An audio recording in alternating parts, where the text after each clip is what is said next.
What's going on, guys? We got some more Black Ops 3 multiplayer beta, and you gotta remember, this is still footage that I'm capturing from day one prior to the beta going public release, okay? You're gonna recognize some names in a lot of these games. Wow, I just ran by that guy. There's no going after that guy.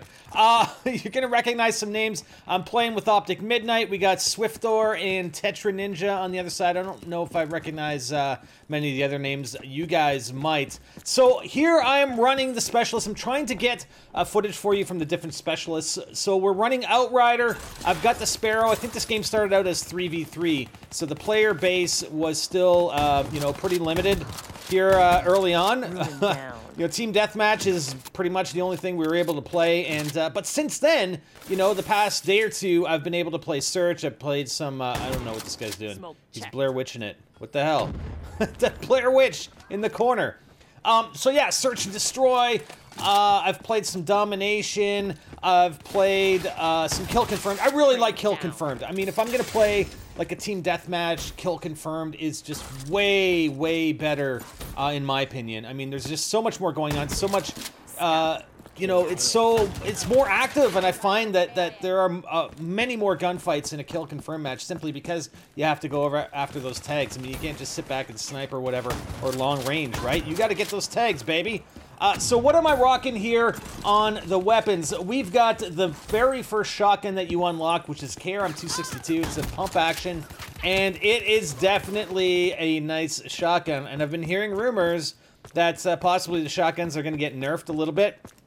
I do find them somewhat inconsistent, but I do run a good game here. I do run a good game with the KRM. I have tried the second, the Haymaker 12, which is unlocked. I do have that unlocked, and then the other two are classified, so they're 4 shotguns. So I don't think in the beta, you know, they are going to increase the level cap, I believe, in the next day or two, hopefully. At least Treyarch has hinted at that. And I don't believe the last 2 shotguns are going to get unlocked because they're classified. They're just going to stay classified. Whereas on some of the other weapon classes, you do have some weapons that you see, like assault rifles. The XR2 doesn't unlock until level 37. All right? And I believe some of the marketing materials as well have indicated that we're going to be able to be playing Reaper and Spectre class specialists, okay? So Reaper unlocks at level 34 and Spectre unlocks at level 40. So I'm expecting that they're going to, here's the Sparrow right there. And did you guys see that? Okay, did you see in the shelf? I'm not gonna pause it or anything, but there's that little dinosaur stuffy that is kind of similar to one that we've seen in Exo Zombies, in Advanced Warfare Exo Zombies. On, was it, Carrier? Yeah, it was on Carrier, I believe, where we were shooting the thing, you know, we shoot off the bow of the ship. It looked like that. So anyways, maybe that's a little Exo Zombies Easter egg. And there's also a Black Ops 2 Die Rise little Easter egg with the lion and the, you know, he's standing on the ball with his paw on one of the other maps. I'm not gonna look too much into it, guys. Yeah, I just concussed myself. And I had to go in. I had no choice. He threw out a frag grenade. I was concussed. I couldn't see it on my proximity if it was close enough to kill me or not, but I was pretty sure it would have, and that's why I ran in there. Also hearing rumors that the Razorback is going to get nerfed. That's the SMG. I think my next gameplay is going to have some gameplay with the Razorback. And that SMG is absolutely fantastic. It is definitely fantastic. So here's my first HC XD. Let's check this out. So, you know, it's the same thing as an RCXD, except it's a little hovercraft. So let's see who we can find here. R2 is going to explode this thing. Oh, there we go. Come on, come on, come on, come on. Boom! It would have been nice to get a multi-kill with it, but, you know, I'll take it. I'll take it. Still running the care package. Again, I think I mentioned it just because I want to try and get some of the other score streaks, you know. So the chances are, like, some of the unlocked ones, and I have gotten a few already, but still waiting on getting that mothership. We'll see what happens in the rest of the beta. As far as, you know, what's happening with our beta gameplay, we don't have enough unlocks to unlock everything, so we're going to be getting Hyper to record some footage because he has some different unlocks. He's unlocked the, you know, one thing that I wanted to try was the Hive for Nomad, the Nomad Specialist, which is actually pretty amazing. It's pretty awesome. And we're going to try and get some gameplay with that. So a lot of things that I haven't been able to unlock, he's unlocked, and we'll get some gameplay from him for that. Also the Black Hat. The Black Hat equipment, you know, for hacking is just, it's crazy. It's crazy the stuff you can hack. I mean, you can hack the other team's score streak rewards. You know, their UAV becomes your UAV, and you know, care packages and everything. It's pretty crazy. Like anything that I think anything that the enemy team can put out there from a score streak standpoint can be hacked. You just need initial line of sight. It does take some time, but man, it's pretty crazy what these guys were doing last night. We were playing.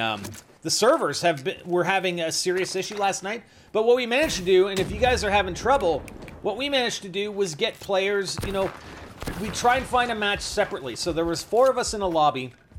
We'd all try and find a match separately for whatever game mode you wanted to play. And as long as you came up and you were sort of in your own lobby and you had the map selection, like the next map selection in the bottom left of your screen, you're okay to get all the other players to join on you. I mean, the party system is a little messed up because you end up having like large parties. We had a party of 7 or 8 at one time. In the same party in the lobby, but we managed to get, you know, 12 players off the live stream, off players that we know and we're on our friends list. We managed to get 12 players in there and actually play when the majority of people were still trying to find matches. And I know Vonderhaar and Call of Duty tweeted out that it was a problem with the lobbies thinking they had too many players already, you know. So that's how we got around it. So if you guys are having that trouble still, I haven't been on today yet, but if that's still an issue, then try doing that with a bunch of friends and having their friends join them as well, and you can eventually get into a decent lobby, and it'll be filled with, you know, all the people that you know, all your friends. So it's fun. The only problem is trying to, you know, make it so that's the team switch, because you will have still groups of parties in there. All right. So yeah, we're just finishing this off. Like I said, the KRM-262.